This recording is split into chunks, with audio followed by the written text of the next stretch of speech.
Hey guys, welcome back to another video here today on the channel. Today we have another rebuild on Madden 20, my last one of Madden 20. Madden 25 comes out in 5 days, I think, because today I think is the 20th. So we're taking on the Los Angeles Rams. I thought this one was a really cool idea because you can go either way with Goff. You don't have really anything at running back.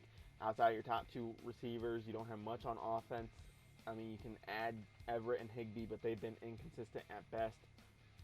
Havstein, Rob, and Andrew Whitworth. They've been both okay, but Bobby Evans and Edwards both stepped up last year. Blythe is okay. Your linebacking core is okay at best. Leonard Floyd, I don't think is a 77. He's really not. He was one of the worst rated pass rushers last year, and that's opposite of Khalil Mack. Like, you're going to get one-on-ones every time. Their cornerback group is okay. They just need some development. Overall, this team's not good. And yes, I did sign Jake Ryan. Fuck you. Overall, this team just isn't good. It really isn't. Like, there's no upside to this team. There's no easy way to fix this team. It's not, hey, if you get these two positions, and hey, if you can just find like a filler piece here or there, you'll be in a good spot. Their linebacking core is dog shit at best. If you take away Jake Ryan that I signed. Leonard Floyd is a dog shit pass rusher. Their offensive line is either old or not developed. Their tight ends have been inconsistent at best, and they've been flip-flopping in and out of that starting role. And it's just not a great team. And at the midseason mark, we are 3-5. It's not a great start. The season does not look up. Jared Goff does not look like a great quarterback, especially facing what is it, top 10 defenses and stuff. And then Todd Gurley has left town after they released him. Whitworth 37, Blythe is 27. They're just not going to progress fast enough. The rest of these guys are not interesting at all to re-sign. I also did bring in Mark Walton. I think one other dude, but I think he's getting released as well. Whitworth, I did end up making a contract with, but I think he ended up retiring anyway at the end of the season. So that's no fun. I don't know why you would sign if you're just planning on retiring anyway and telling me to go fuck myself. Blythe is 27, and he's just not going to progress, especially with normal. If he had star, maybe, but he's still just in that weird realm of, in real life, he definitely is good enough to get a contract, but I just can't see spending the money on him. I'm definitely one of those people that would rather get rid of somebody and become worse as a team than pay them and be forced to stick out with their contract. We had the worst offense in the league. Jared Goff just not getting it done. He just isn't that guy. I don't think he's that guy. I don't think he's going to be that guy. And Jesus, he's just not fucking good.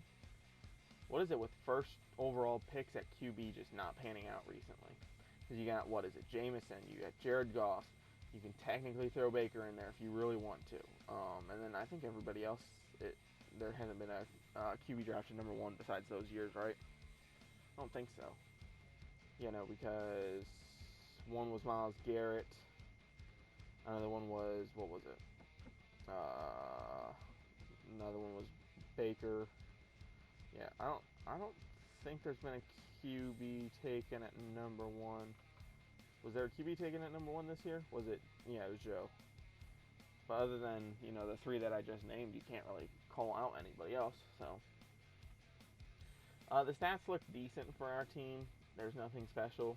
I didn't go out and trade a whole bunch of pieces. I didn't trade anything, actually. I think I just went with releasing anybody I didn't like that didn't have a major cap hit and holding on to everybody else.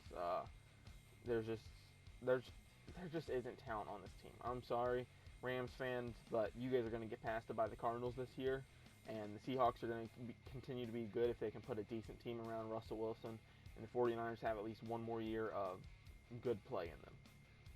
I'm sorry.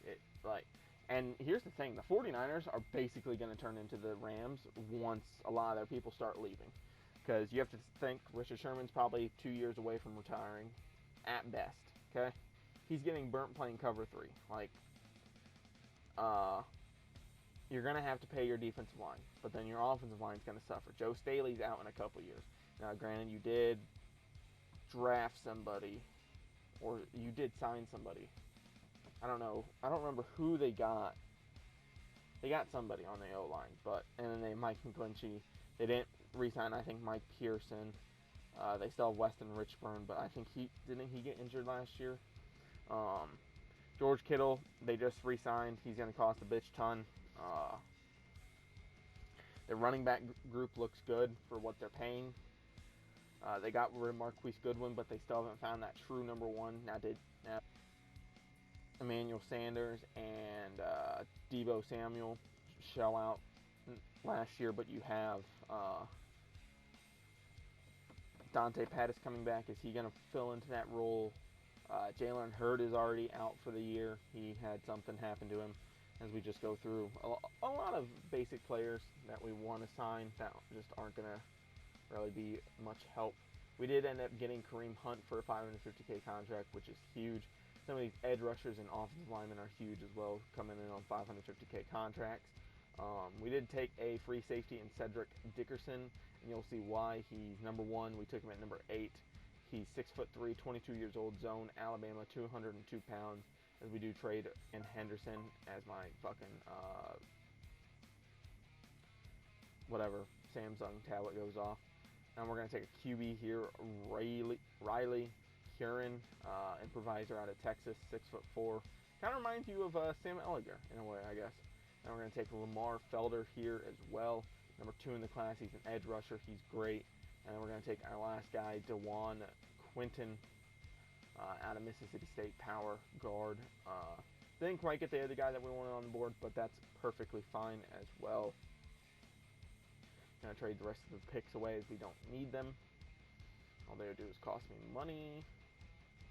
And I don't know if I showed off in this video, but I end up moving, I think, John Johnson to corner, and he's just gonna strictly play in the slot. Basically, he's gonna play that number 2 role plus the slot, because why just leave him in the slot? We did end up getting the 2 best people in the entire draft class, both at pretty decent spots too. Like, we didn't take them fairly, soon, but Montague was one of the guys I wanted. There were a couple of linemen that I wanted, but overall we got who we wanted, and it really paid off. Both the guys were 2 of the top people that I was looking at, and as you'll see over the couple years that we do end up doing this rebuild, I actually hit pretty well. Not to spoil anything, but... And then, have you guys pre-ordered Madden 21? I haven't, and it's 5 days away, and I have to if I want to get it early. But I gotta make sure that I have enough money for all my payments and stuff, so... Yikes. I don't think I'm gonna be buying the $100 version. Because what is it? Is it the 75-85 version? The 75 and then 85, or is it the 80 and 100 like normal? I didn't spend too much time customizing anybody either. That was also weird. But Jesus, I know the Rams jerseys are fucking terrible now. Like, they're fucking straight dog shit. You cannot say they're not. But god damn, they didn't know how to match colors worth of fucking like anything. Like, their logo is blue and white. But then you're going to have your helmet, that dark blue and yellow. And then you're going to have it basically sky blue and, blue water, like what you would think of water is, and yellow. Like, come on. It's kind of like any other team that has yellow. Like, you can't throw white in there. You really can't. Do not throw white in there. That's one of my biggest complaints about the Lakers jerseys right now, is that you can't throw white in there. It just doesn't fucking look good. It really doesn't. Don't wear a white arm sleeve with a yellow fucking jersey either. That looks ridiculous. But Jesus, the Rams have not had good, uniforms. And what was it, a year ago, that they had those fucking blue and white helmets with the jerseys that they're wearing in these previews right here. Like, come on. Like, you're a multi-billion-dollar, you're worth millions of dollars, hundreds of millions of dollars, billions of dollars probably, because you're an LA team, and you can't fucking color match. You can't fucking make a decent jersey. Like, come on. I don't know what to say. But we did do good drafting. And the once Matt McVay joke is basically like anybody who talks to Sean McVay was getting like hired as at least a position coach. So like, oh, I once met Sean McVay. Oh, well then you're hired. Also, have you guys been watching HBO Hard Knocks? I finished the first episode a couple days ago. While I was just sitting around waiting for other shit to get done, and not very interested this year. I don't know why. Because Justin Herbert just doesn't seem like a big personality guy. Jared Goff just seems like fucking boring to me. Sean McVay seems, I don't know, he just doesn't seem interesting anymore. Like, this would have happened like maybe the year that he came into the league, maybe. But, and then Anthony Lynn just seems like your regular old coach. He kind of seems like in the Lovie Smith role. Like he's a good defensive coach, but the offense hasn't been there since he's been there. He's a good defensive coach. He can put a good team out there, but the offense just isn't there. So, yeah, as I said. Anyway, guys, thanks for watching. Don't forget to like, comment, subscribe, all the fun stuff. Turn on post notifications. I'll see you guys in the next video. Peace. I'm out. Bye.